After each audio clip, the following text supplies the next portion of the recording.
상처는 우리 인생에게 가장 큰 자기 성장의 원동력일 수 있습니다. 이게 복과 저주가 하나라는 말씀이죠. 저 같은 경우도 이 상처 때문에 지금 이렇게 성경을 해석하고 전할 수 있는 계기가 된 거거든요. 그런데 사실 그 시절엔 진짜 암담하고 암울했어요. 그 어린 나이에 그 골목에 아무도 없는 그 텅 빈 골목에 혼자, 이 어린 나이에 지금 같으면 컴퓨터 게임이라도 하잖아요.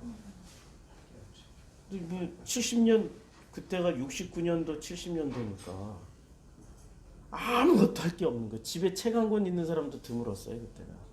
너무 가난해서. 야, 그 적막함과 쓸쓸함과 외로움과 고독함과 그 절망감은 모든 학생들은 다, 애들은 학교 가는데 나 혼자만 뚝 떨어진 그 절망감. 그 절망감이 뭐로 나타나냐면, 그때 그 판자촌 아이들, 산동네 아이들은 놀 때도 과격하게 놀았어요. 그러니까 윗동네 아랫동네가 괜히 싸워. 윗동네 아랫동네 애들이 괜히 싸워. 아랫동네 애들은 저것들 그 거지 새끼들 온다고 그러고, 윗동네 애들은 저것들이 우리를 무시한다고 그러고, 싸울 때 뭐를 가지고 싸우냐면 처음에 연탄재 던지다가 나중에 진짜 돌을 던져요. 진짜 돌을 던져요. 근데 바로 눈앞에서 돌이 날라오고 돌을 던지고, 그 어린애들이 그 정도로 격렬하게 싸워요. 그런데 그런 싸움을 하는데 저도 거기에 끼어들어서 싸움을 하는데, 야, 이게 그 외로움과 상처와 이 고통이 극악무도하게 전쟁놀이로 나타나더라고요. 제일 앞에서 던지고 있는 거예요. 아니, 눈에 그때 아마 타임머신 타고 돌아가서 내 눈을 봤으면 도끼가 막 나왔을 거예요. 그러니까 이게 착한 사람, 나쁜 사람 없어요. 그 속에 그 상처가 승화되지 않으면 도끼로 나오는 거고, 상처가 승화되면은 자기 발전으로 나온다. 이게 프로이드가 한 말입니다. 그 리비도가 승화가 되면은 자기 개발. 그러니까 자기를 어떤 그 업그레이드 시키는 데 쓰여지지만, 그것을 승화시키지 못할 경우에는, 리비도를 승화시키지 못할 경우에는 어서 오세요. 예. 자기를 파괴하는 데 쓴다라고 그래요. 그래서 우리가 상처라는 것을 직면을 해야 됩니다. 상처를 직면하고 상처를 들여다볼 줄 알아야 돼요. 그래서 이 상처를 직면하고 상처를 객관적으로 볼 수 있는 그 수준이 갈 때 비로소 성장했다, 성인이다, 이렇게 얘기할 수 있는 거죠. 근데 대부분의 이런 성인이 되는 것을 피해요. 직면을 못해요. 뭐 여러 가지 직면할 수 있는 상황과 조건이 온다 하더라도 회피합니다. 그리고 자기가 살아왔던 방식대로 그것을 피하려고 들어요. 뭐 아주 간단하게 피하는 방식이 굉장히 많은데요.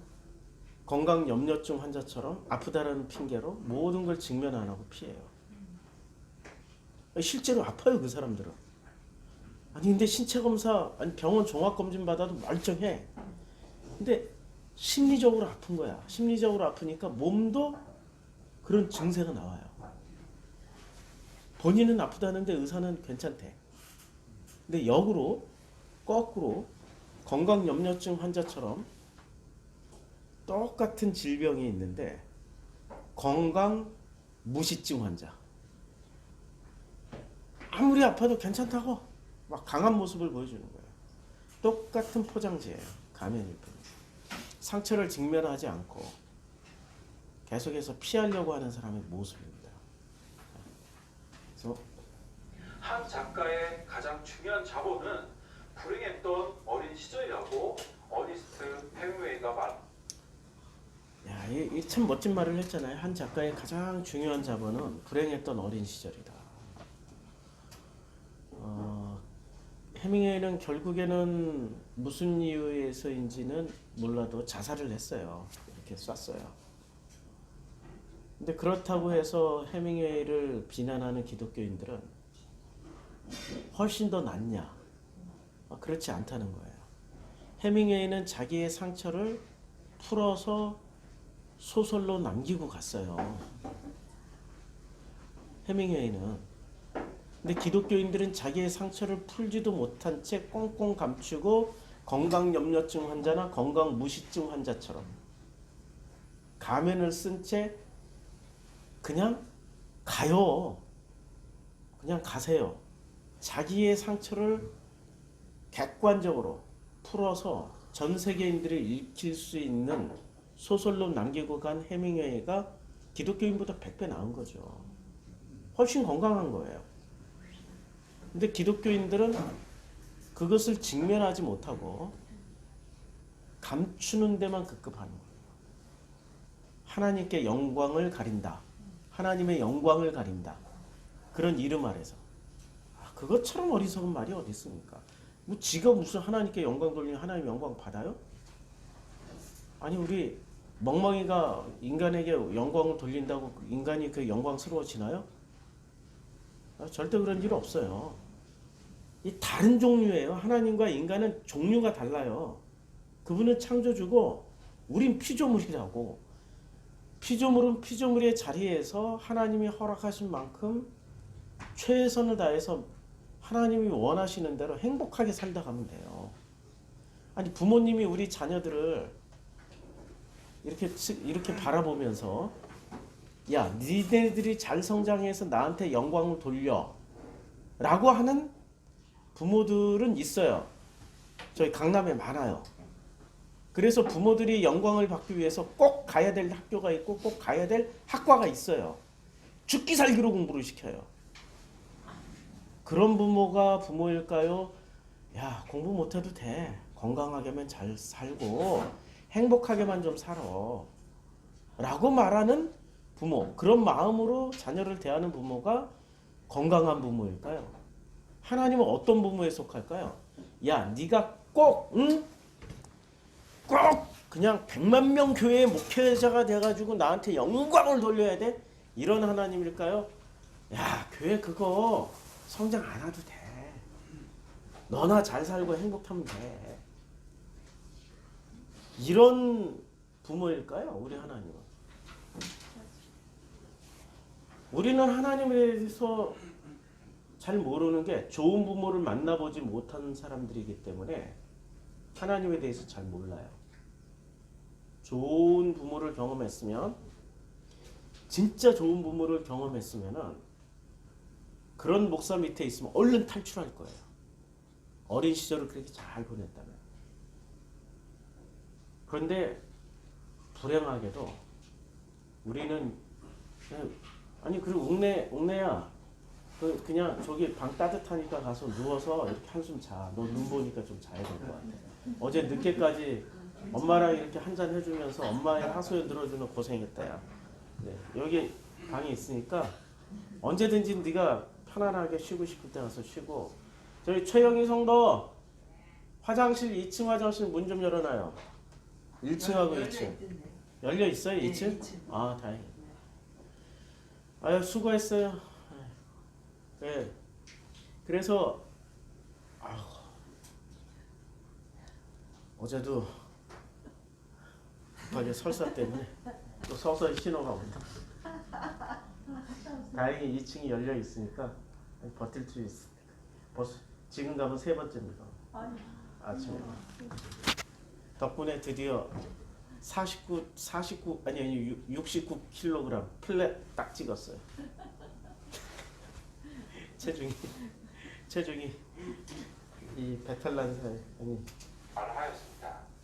우리 인생에서 중요한 것은 우리 스스로가 상처에 어떤 의미를 부여하느냐에 있습니다. 이게 바로 심리학자와 복음의 차이예요.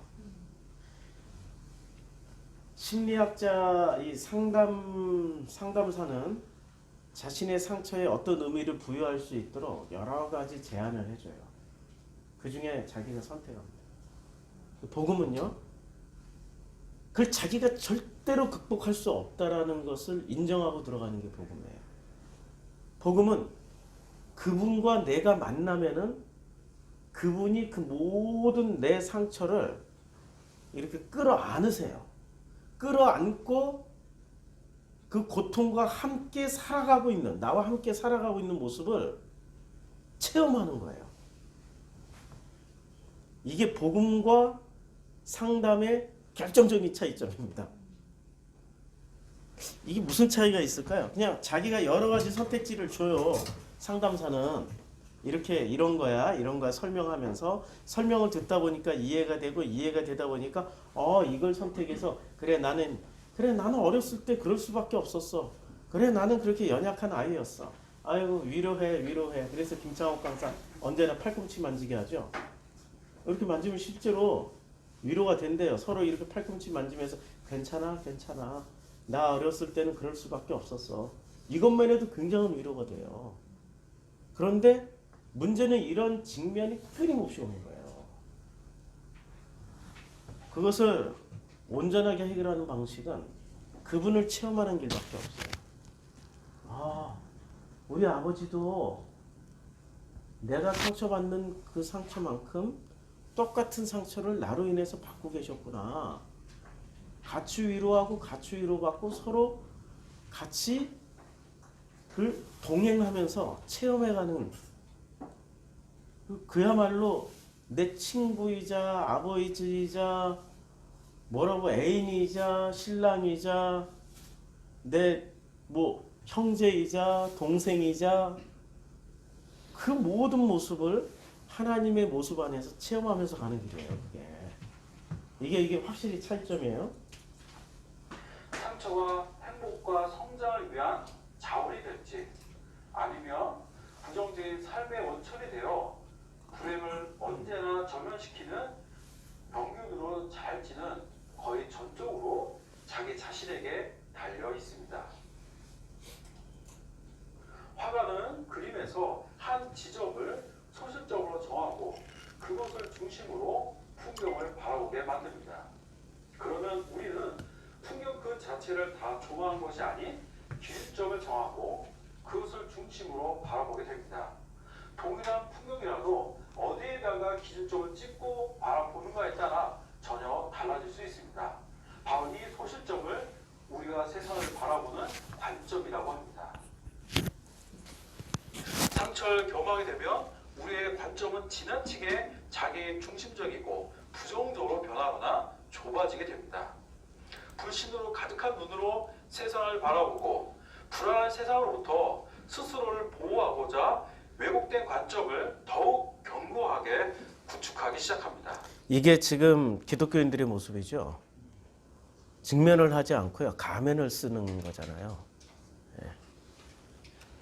그러면 그럴수록 더욱 자신은 점점 고립되고 가족과 친구들로부터 격리되는 게 아니라 온 세상으로부터 왕따 당해요. 그것을 의를 위해 박해를 받는다라고 또 교회는 가르쳐줘요. 그러니 갈 길은 하나밖에 없어. 십자군이 돼서 타 종교를 멸하는 길밖에 없는 거예요.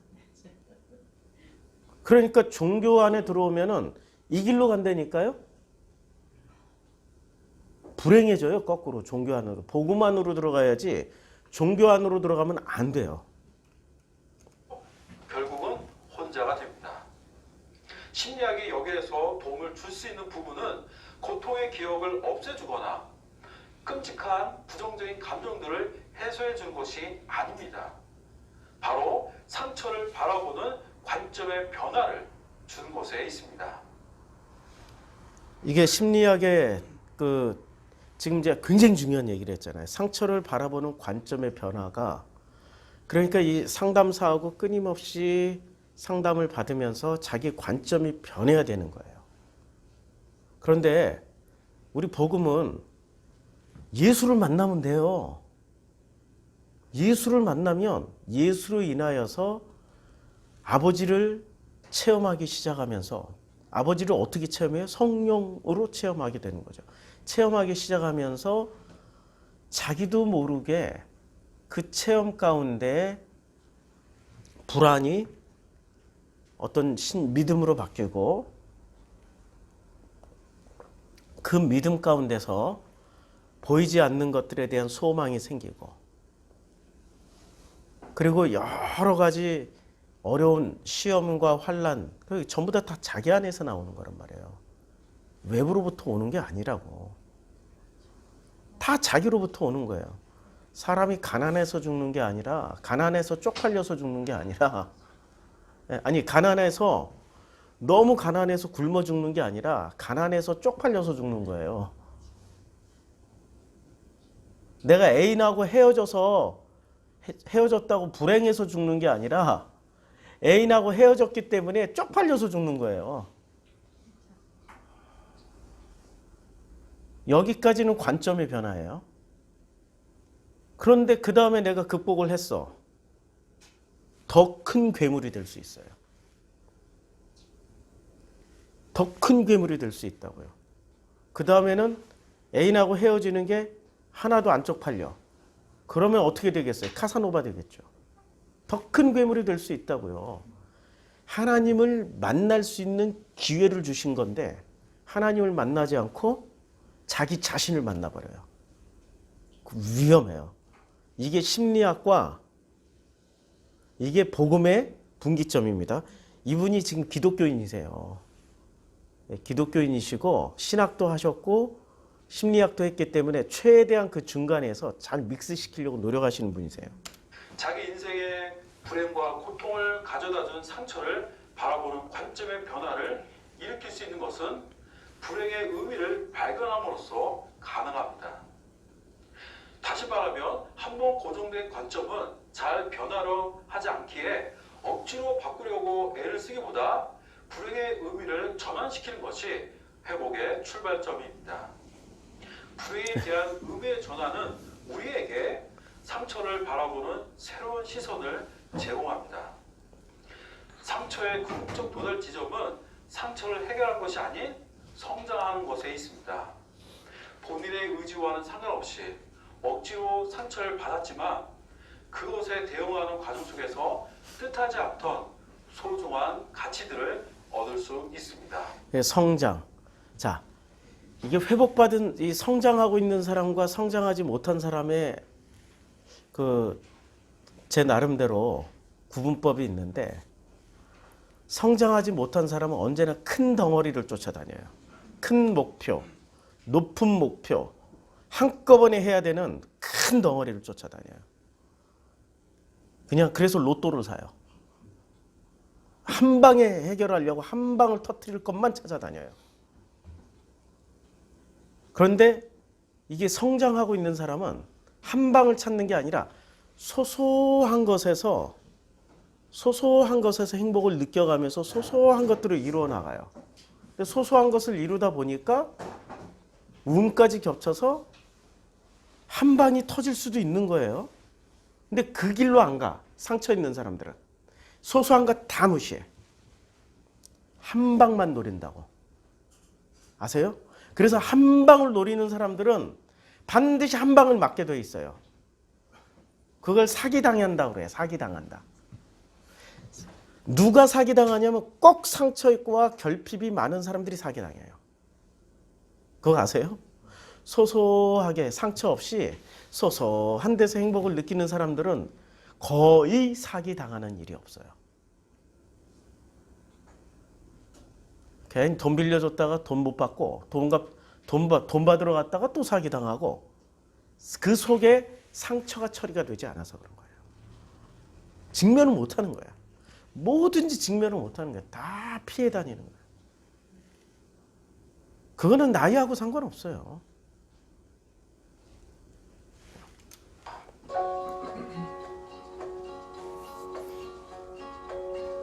아주 멋진 말인데 나의 상처를 바라보다. 이 책 제목일 거야 아마. 나의 상처를 바라보다. 나의 상처를 직면해야 돼요. 근데 그게 쉽지가 않아요. 지각하는 사람의 심리를 찾으려고 아침에 왜 사람들은 왜 지각을 할까? 한번 찾아봐야 되는데 왜 사람들은 지각을 할까요? 지각하는 사람들의 심리가 있을 거 아니에요. 참 볼 게 너무 많아. 자, 지각하는 특징. 지각하는 사람의 특징? 아, 심리. 특징이 아니라 심리. 예. 지각하는 사람 심리 쪼개라. 이거 한번 들어보자고요.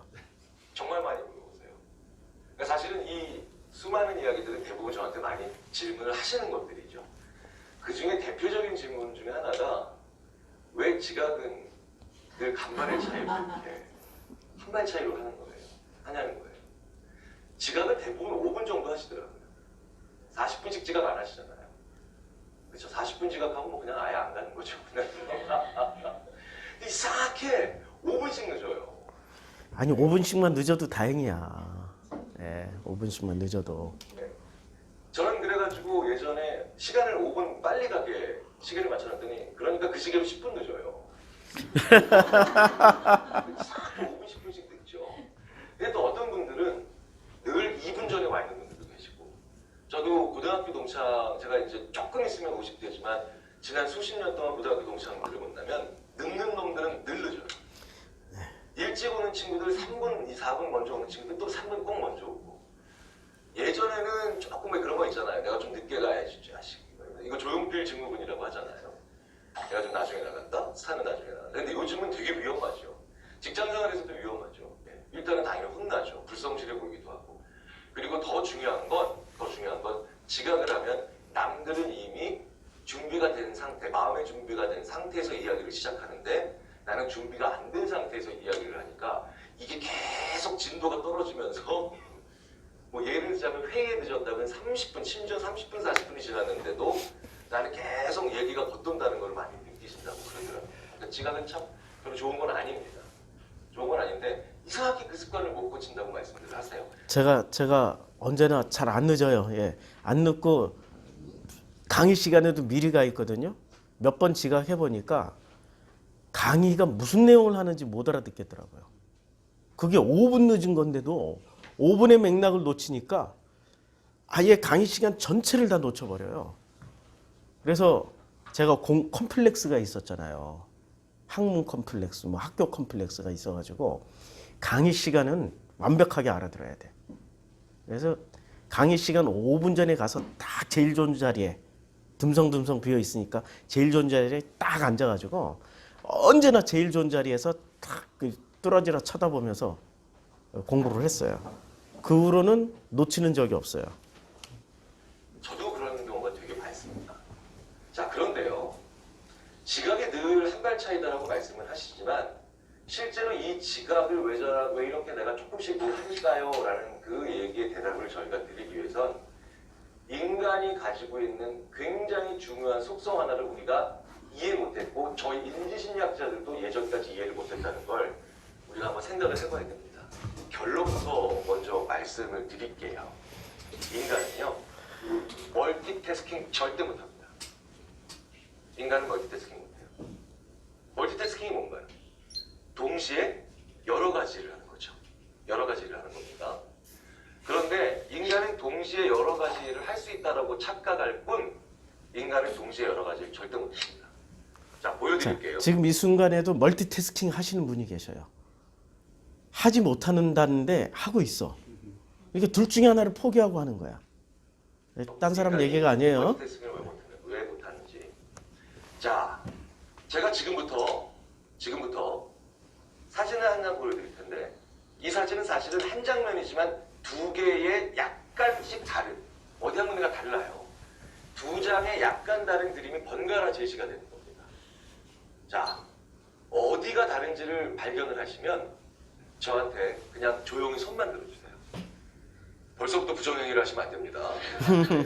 그리고 지금 저한테 보여주신 표정은 들어오자마자 이것이 검사를 하려고 그러네. 테스트를 하려고 그러네. 자, 두 장의 그림은 같은 그림 아닙니다. 분명히 거의 다 똑같지만 어디 한 군데가 중요한 데가 달라요. 그 지점을 찾으시면 조용히 손만 들어주세요. 손 들어주세요. 찾으신 분은. 예. 자, 시작하겠습니다. 네, 이게 은근히 표현이 쉽지가 않아요. 찾으신 분은 손 들어주세요. 거의 10초가 지나가는데 아무도 못 찾으셨어요. 한 분 늦었습니다. 네, 조금만 들고 계시겠습니까? 감사합니다. 두 분, 세 분, 네 분. 자, 우리에겐 기회를 안 주네. 네, 5분, 6분, 7분, 8분. 자, 이제 내리시죠. 이러다가 이제 오늘 이제 시간 다 갑니다. 그러니까 아직 절반도 못 찾으신 거예요. 자, 여기 보이세요? 그쵸? 차이가 납니다. 자, 이거 너무 미묘한 차이 아니야? 좀 쪼잔한 거 아니야?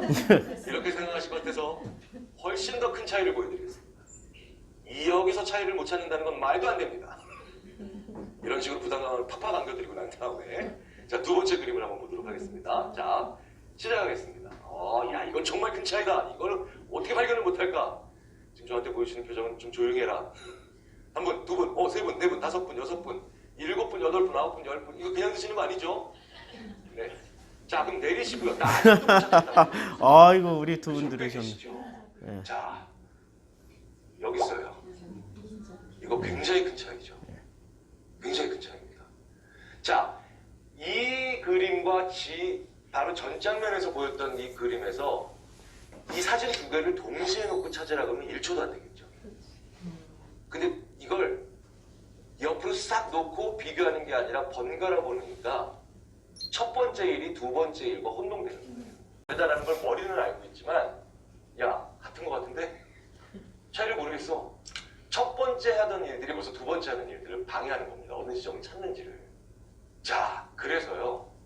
멀티태스킹은 절대 못해요. 멀티태스킹은. 할 수 있는 일이 아니에요.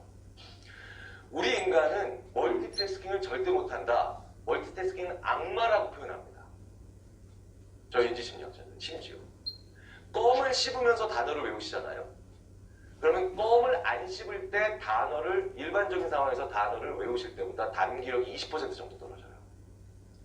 그런데 껌을 씹을 때 정신 집중하셔야 되는 분 안 계시죠? 정신을 온 정신을 집중해가지고 내가 혀를 씹지 말아야지. 막 이러고 있으면서 막 이거 혀를 제대로 빼고 제대로 넣고 이렇게 생각하시는 분 아무도 안 계세요. 그러니까 껌을 씹는다는 건 자동화되는 행동이죠. 자동화된 행동과 뭘 결부시켜도 두 번째 행동이 느려지게 돼 있는 겁니다.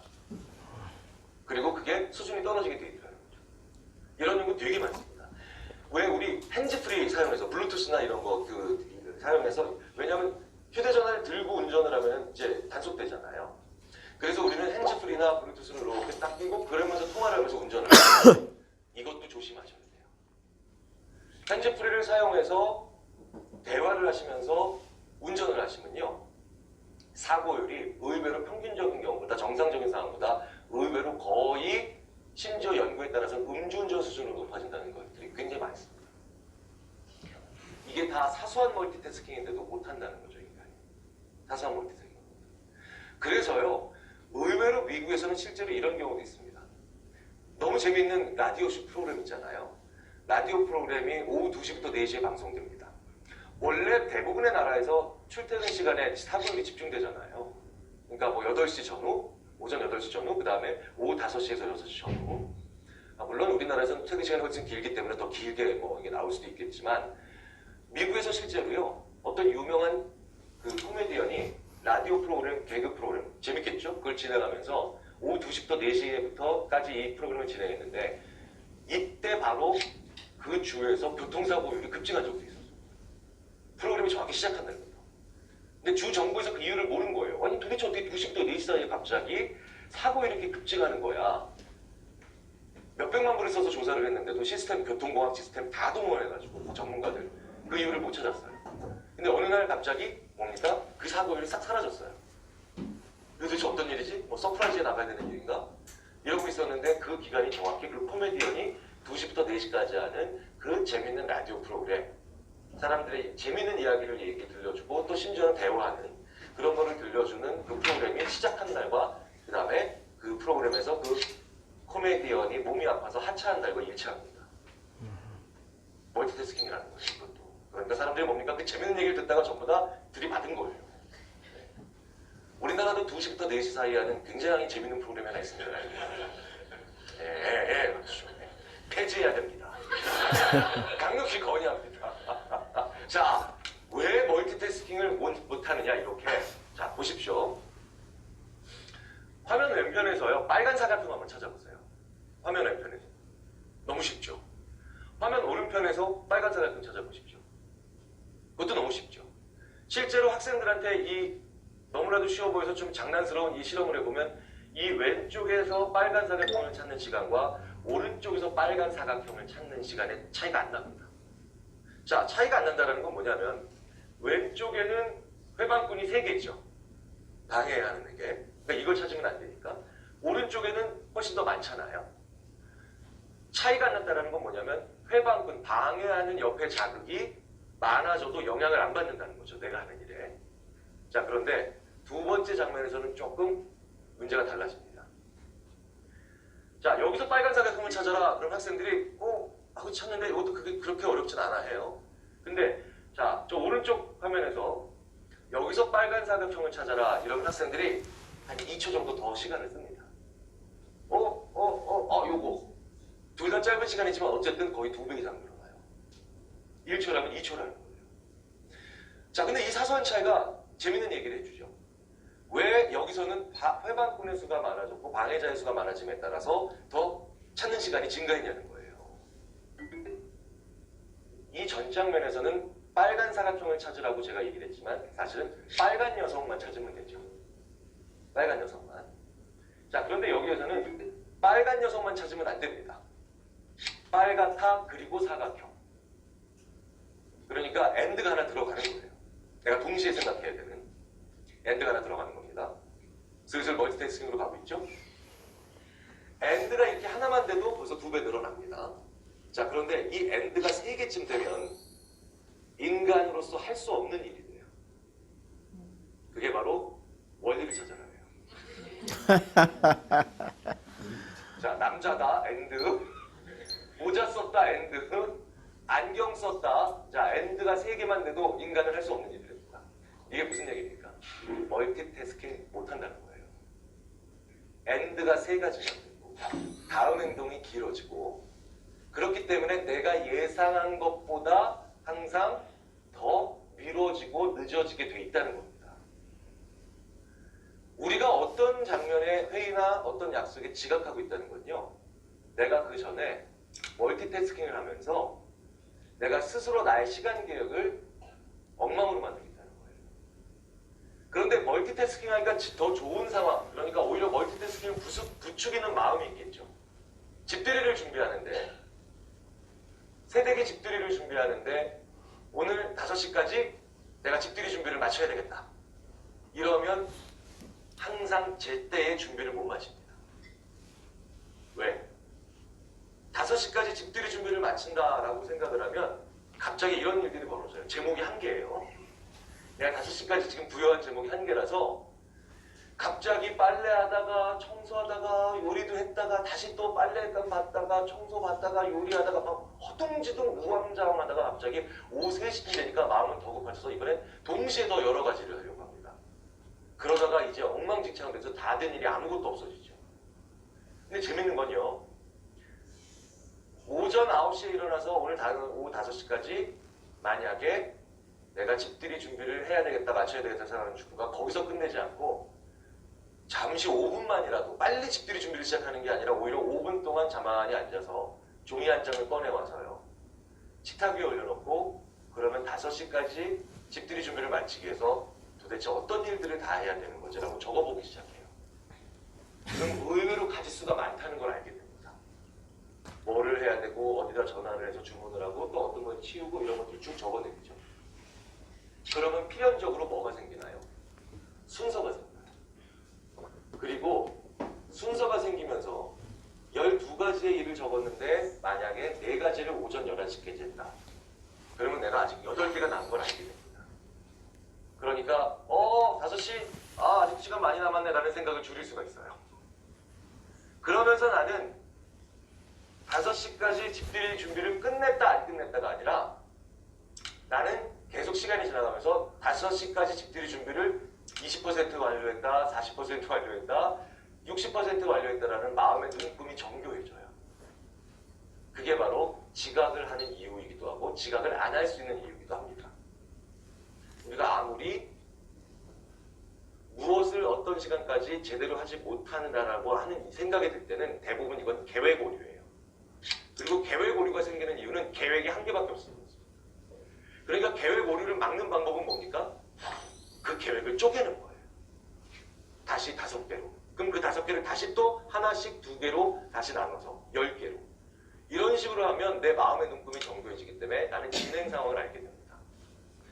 공부 잘하는 사람과 공부 못하는 친구들의 동통점도 똑같아요. 공부 잘하는 친구들은요, 방학 때 하루 계획표를 보면 촘촘합니다. 그래서 나는 오늘 수학은 12페이지를 공부하고, 그 다음에 국어는, 그 다음에 요 단어를 읽고, 이런 식으로 공부하죠. 그러니까 뭡니까? 하루의 진도가 계속 내가 지내면서 오후 1시쯤 됐을 때는 오늘 한 40% 정도 했고, 오후 3시쯤 됐을 때는 나 오늘 65% 정도 됐다. 그러니까 뭡니까? 35%가 남았다라는 생각을 들고 더 목표를 향해 달려가죠. 공부 못하는 친구들의 방학 때 하루 생활계획표의 특징이 바로 이런 거죠. 3가지로 나눠져 있어요. 3가지. 기상하고, 열공. 맛있는 식사 잠깐 있고, 그 다음에 다시 열공, 그 다음에 충분한 휴식. 그러니까 뭡니까? 계획을 쪼개지 않는 거죠. 우리가 지각을 하는 것도 마찬가지고요. 일을 내가 제때 못 끝내는 것도 결국 마찬가지입니다. 내가 출근하기 전에, 그 전날 내가 아침에 혹은 약속 장소나 미팅 장소에 나가기 전에 그 사전에 어떤 행동을 해야 되는가를 중요한 것 3개에서 5가지만 간단히 적어보시면 그러면 나는 지각하지 않습니다. 제 시간을 맞출 수 있다는 거죠. 이게 이 내용이 이거잖아요. 한마디로 말해서 한 방에 할 수 있다라고 생각하는 사람과 한 방에 할 수 없으니까 소소하게 그리고 쪼개서 해나가겠다라는 사람의 차이점이란 말이에요.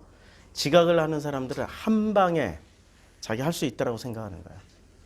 그리고 꼭 이상하게 지각하는 사람들의 공통분모가 뭐 약속 시간 전에 일을 벌려. 그렇게 많은 시간 동안에는 안 해. 근데 약속을 앞두고 일을 벌려. 왜냐면 자기가 할 수 있다라고 자기 자신을 과신하는 거예요. 그게 어디서부터 기인하는지를 살펴야 되는 거예요. 아까 우리가 나눴잖아요. 여기서 나의 상처를 바라봐라. 자기의 상처가 긍정적일 때는 어떻게 됩니까? 자기의 상처가 긍정적일 때는 긍정적으로 해석되어지면 성장에 도움이 되는데 긍정적인 해석이 되지 않을 때는 거꾸로 불행해진다라는 거죠. 그런데 이 자기의 상처들을 많이 긍정적으로 해석한 사람은 어디서 행복을 찾냐면 소소한 데서, 쪼개진 데서 행복을 찾을 수 있어요. 성취도 해내고 그 쪼개진 데서. 그런데 이 상처가 극복이 안 된 사람들은 한 방에 해결하려고 그래. 로또를 산다든지 아니면 한 방에 자기 자신을 과신하고 맹신해버려요. 근데 인간은 인간일 뿐이지 그 인간이 사자나 호랑이가 아니라고. 한 방에 원샷 원킬로 죽일 수 있는 그런 능력이 없다고요, 인간에게는. 근데 자기 자신을 너무 과신하는 거예요. 자기 객관화가 안 이루어지는 거예요. 자기 객관화가 이루어진 사람은 소소한 데서 행복을 찾기 시작해요. 근데 자기 객관화가 이루어지지 않은 사람들의 특징은 한 방에 해결하려고 그래. 뭐든지 큰 거 한 방 터뜨리면 바로 행복해진다라고 생각을 해요. 근데 큰 거 한 방 터졌어. 문제는 터졌어. 근데 큰 거 한 방 터졌는데 문제는 그 큰 거 한 방 터진 데서부터 시작돼서 어떻게 됩니까? 그때부터 불행해져요. 자, 로또 당첨 이후 불행해진 삶. 우리가 전에 한번 영상을 봤죠. 로또 당첨됐는데 불행해진 영국의 대표적인 남자. 그 사람이 여기 나오는지 모르겠네. 불행해지는 이유. 8분짜리인데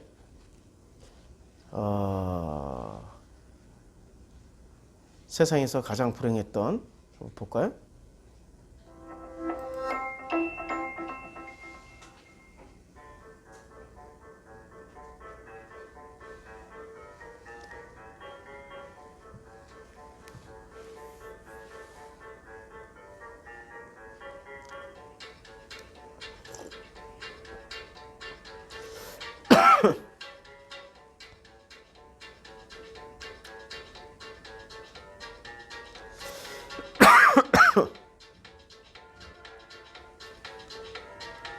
예, 이렇게 복권 당첨된 사람들의 대표적인 사례가 제일 먼저 가족하고 헤어져요. 친구들하고 헤어지고, 가족하고 헤어지고, 친구들하고 헤어지고, 그 다음에 이웃하고 헤어지고. 왜 그런 줄 아세요? 내 돈 뺏어갈 사람으로 보이는 거예요.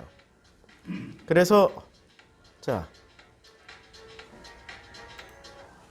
이걸 보면은 뭐 음악만 나오니까, 근데 이 로또 당첨된 사람들의 가장 큰 불행이 어디서부터 시작하냐면 인간관계부터 깨어져요. 가장 가까운 인간관계부터. 왜냐하면 자기 돈을 뺏어갈 사람으로 보이기 시작하는 거예요. 그전에는 그냥 함께 지낼 사람으로 보이는데 당첨되는 순간 이 돈을 관리를 해야 되잖아요. 근데 문제는 관리하는 법을 배우질 못했어. 한 방만 노렸지, 한 방으로 획득한 그걸 이게 소소하게 쪼개서 어떻게 쓸 줄을 모르는 거예요. 그러니까 그 전체를 지키려다 보니까 주변에 사랑하는 사람들이 갑자기 뭐로 보여요? 다 뺏어먹는 사람으로 보이는 거예요. 그리고 주변 사람들도 이 상처와 결핍이 있으면은 일단 내가 당첨이 되면 내 돈을 누가 자기 돈이라고 생각해? 내 마누라가. 애들은 누구라고 생각해? 누구 돈이라고 생각해? 아빠 돈일 뿐이지 내 돈은 아니야라고 생각할까요? 아니야. 애들도 다 지 돈이야. 그러면 부모님들은 오 그래? 그러고 자기 돈이라고 생각해. 형제들은 시집 장가간 형제들도 우리 집 어려운데 다 자기 돈이라고 생각해. 도와주겠지라고 생각해. 안 도와주면 어떻게 돼요? 관계가 스스로 다 끝나. 스스로. 자녀들에게 돈 한 푼 안 주잖아요? 그러면 자기 돈이라고 생각했던 자녀들도 그 아빠를 사람 취급을 안 하기 시작해요. 부인도 그 돈을 자기 돈이라고 생각하는 거야. 그때부터 어떻게 돼요? 그때부터 관계가 끊어져요. 자동적으로 끊어져요. 자동적으로. 친구들은 그러면 평상시에 요만큼이라도 친했던 친구들은 어떻게 생각해? 저거 다 내 돈인데 어떻게 해서 뺏어 먹지? 그래서 돈을 안 주잖아요? 그럼 친구들도 다 끊어져요. 희한해요. 사람들의 심리가. 그러니까 한 방에 당첨이 됐어. 한 방에 당첨이 됐는데 뭐가 문제예요? 그걸로 인해서 관계가 끊어지고 결국에는 누가 붙습니까? 자기에게 진지한 조언을 해주거나 진짜로 이렇게 사는 게 행복해라고 얘기해 줄 수 있는 사람들이 다 끊어졌어요. 그럼 누가 들어옵니까? 사기꾼들 들어오는 거죠. 결국에는 자기 상처가 극복이 안 된 사람들이 한 방을 노리지만 한 방이 되면 어떻게 됩니까? 그때부터 인생이 불행해져요. 그러니까 소소한 데서 행복을 찾고 소소한 즐거움을 찾아가는 사람들이 이게 상처와 결핍이 극복이 되는 사람들이고 한 방이 된다 하더라도 그것을 통해서 관계를 소소하게 이어나가는 그 평상시 패턴대로 이어나갈 수 있는 거죠. 관리하고.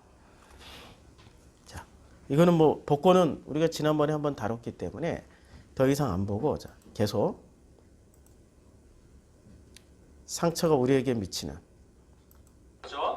미국의 사회학자들이 갑자기 백만장자가 된 로또 당첨자들 바로 나오네요. 사고를 당해 실체와 신세가 된 사람들의 삶의 만족도를 조사를 했습니다.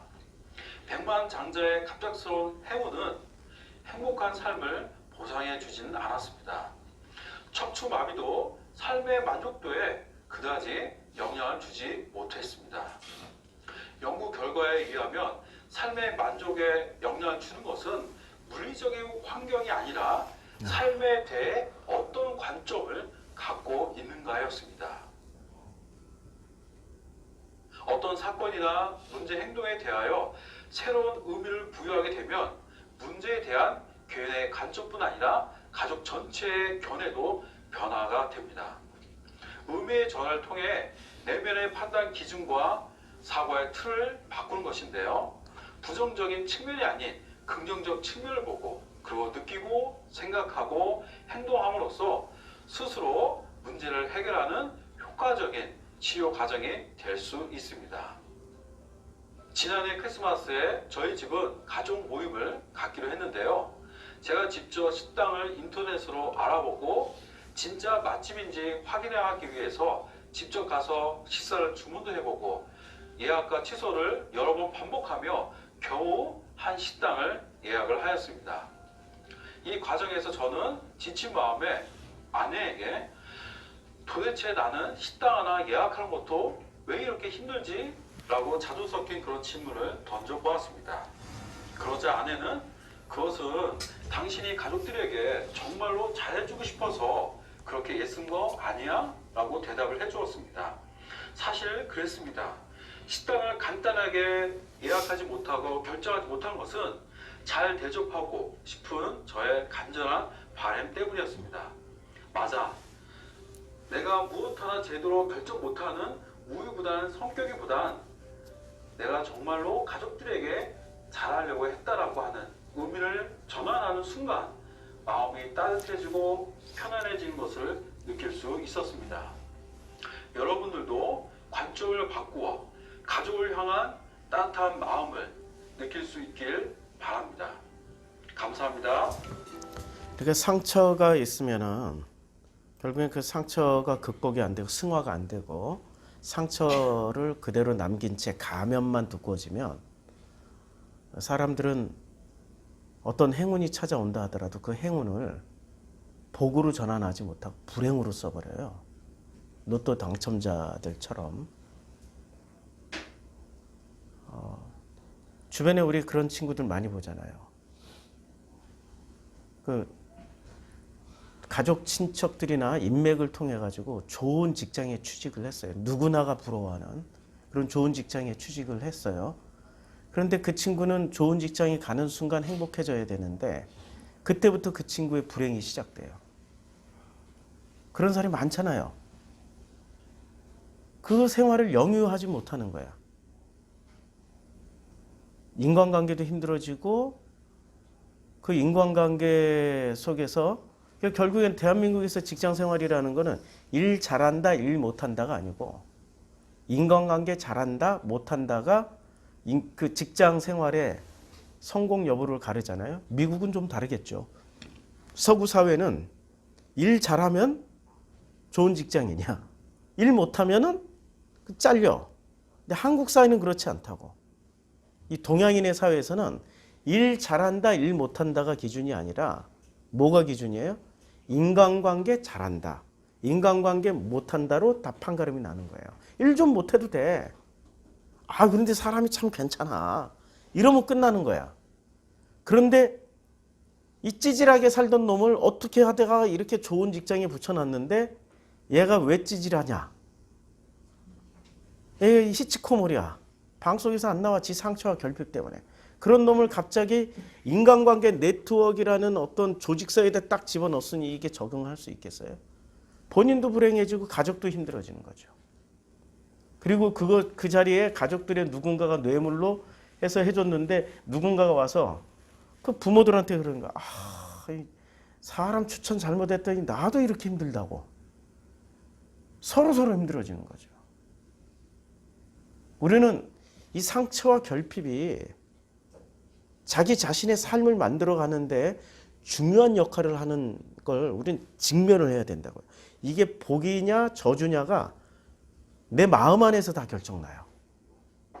근데 내 마음 안에 이 마음 안에 뭐가 있는지를 직면해야 되고 그 직면을 하기 위해서는 자기 객관화가 끊임없이 일어나야 돼요. 자기 객관화가 일어나야 된다고요.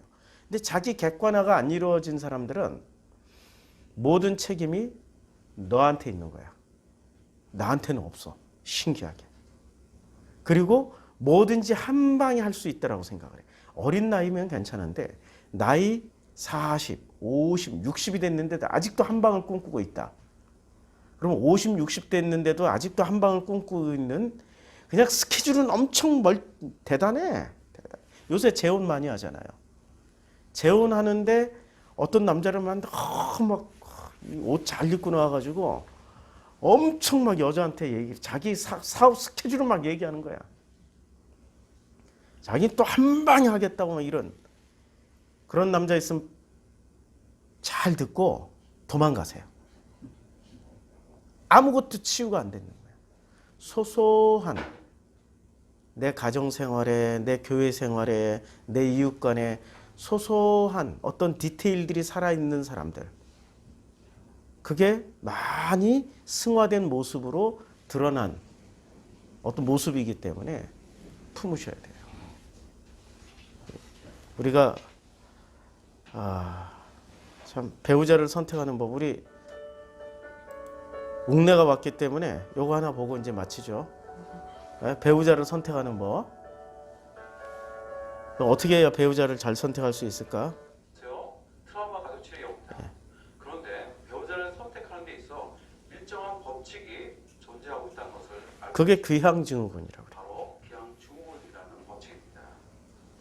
이번 시간은 어린 시절의 가정 속에서 만들어지는 귀향증후군에 대해서 살펴보고자 합니다.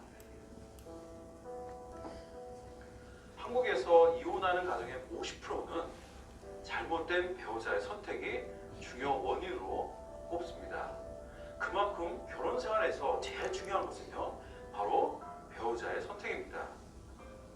우리는 싱글일 때 각자의 애정촌에서 짝찾기를 수도 없이 시도하며 배우자를 문제는 수도 없이 시도하는 사람도 있지만 시도하지 않는 채 결혼한 사람도 있어요. 그것도 문제예요. 수도 없이 시도를 해봐야지 그나마 자기 객관화가 좀 이루어지거든요. 상대방을 통해서. 근데 한 방에 성공하려고 그래. 그게 바로 상처와 결핍이 많은 사람들이 선택하는 방식이라고. 한 방, 뭐든지 한 방에 하려면. 배우자도 한 방에 만나서 한 방에 그냥 뭐 다른 거 만나봐야 뭔 소용이 있겠어? 똑같겠지 뭐. 이게 바로 자기 상처와 결핍을 합리화시키는 방어 기제라고요. 선택합니다.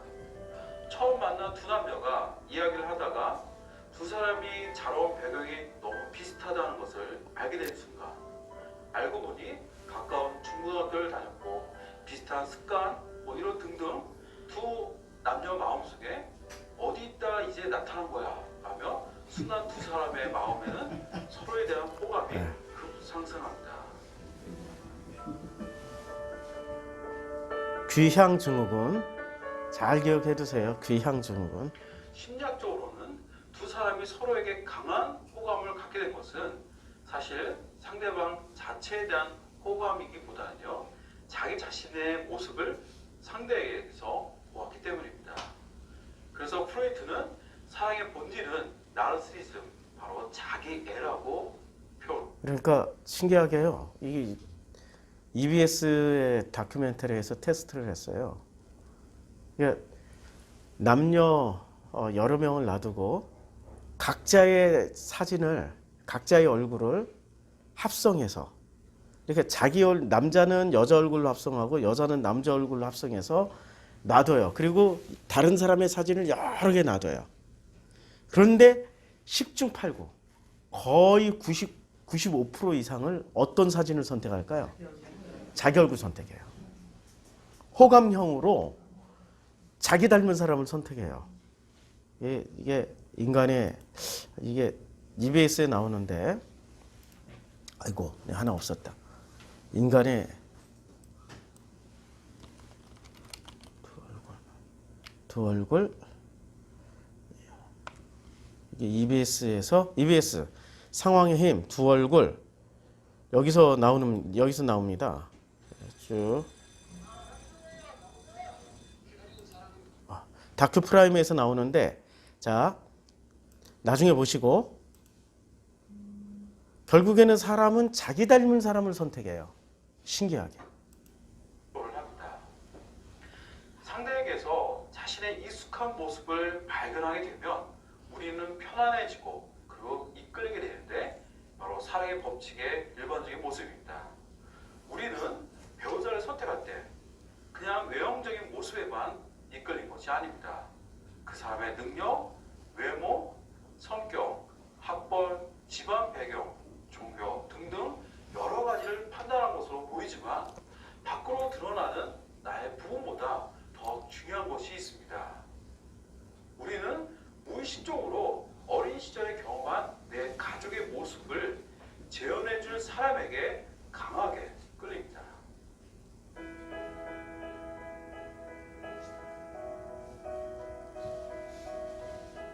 한 여성의 사례를 살펴보도록 하겠습니다. 이 여성이 만난 남자는 대기업 정규직 사원에 집안 배경도 괜찮고 무엇보다도 반듯한 외모에 성격까지 따뜻했다고 합니다. 주변의 시샘과 부러움을 샀지만 막상 당사자인 여성은 킹카가 자기에게 다가와 호감을 보여도 오히려 경계감이 들었고 함께 데이트하는 몇 시간 편하지 않았다고 합니다. 그녀는 자신의 단점이 혹시 드러나서 상대방이 실망하게 되는 것은 아닌가 늘 불안하고 긴장해야 했던 겁니다. 이게 그래서 오히려 정말 좋은 조건에 자기 자신이 업그레이드 될 수 있는 이 결혼이라는 걸 통해서 업그레이드 될 수 있는 그런 기회를 갖는다 할지라도 자기가 그걸 거절을 해요. 거절을 하고 자기보다 수준 낮은 편안한 걸 선택을 해요. 예수는 우리의 신랑이잖아요. 근데 예수와 우리를 비교해 보면 예수는 킹카죠. 우리는 그 수준에 못 미치죠. 상처와 결핍이 있으면 예수를 못 받아들여요. 거절하고 바알이나 아세라. 그러니까 바알이나 아세라 같이 이 형편없는 것들을 하고 결혼을 하고 그들을 숭배하러 가는 거예요. 인간이 선택하는 걸 보면 우상 숭배, 미신 숭배하는 것들이래. 그런 분들을 보면 제가 이스라엘 사람들을 생각하고 말이 실수해. 원래 이스라엘 것들. 근데 그런 지금 우리 사회에서 미신 숭배나 우상 숭배 이런 사람들을 보면은 있잖아요.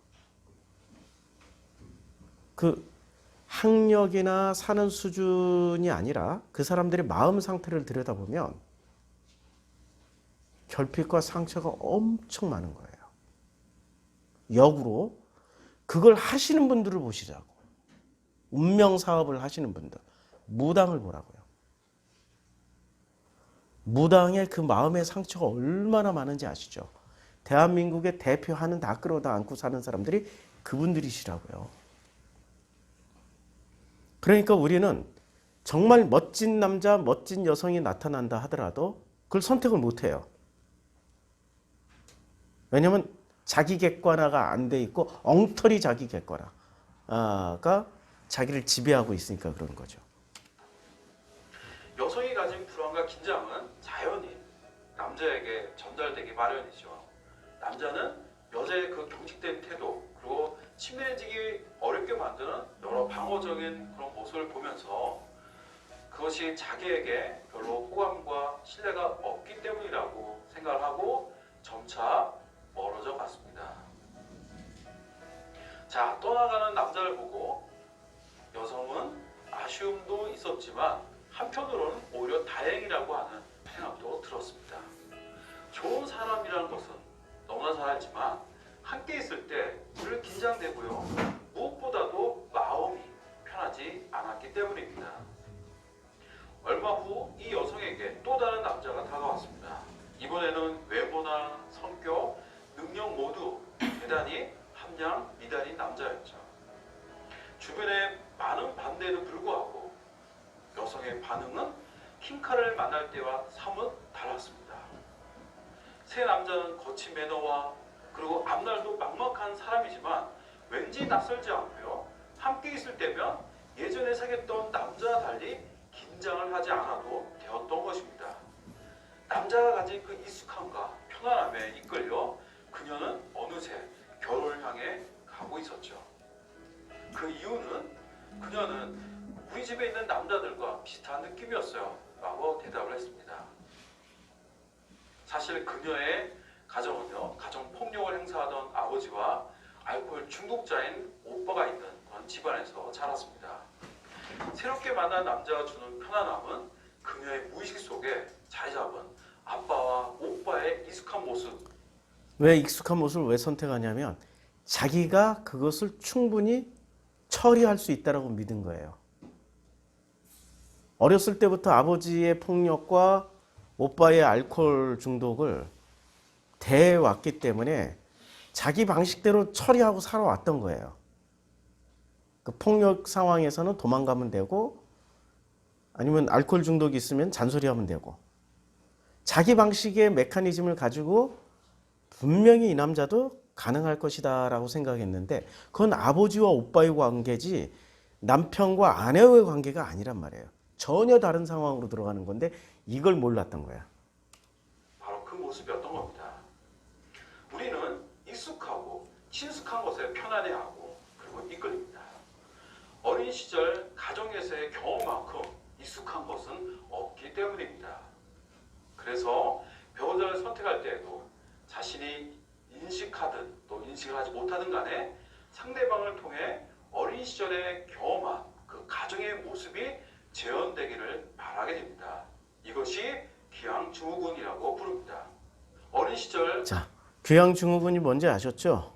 예, 귀향증후군이라는 거는 결국엔 누군가를 선택할 때 보면은 자기 가정에 있었던 누군가와 비슷한 분위기, 환경 이런 걸 선택한다는 거예요.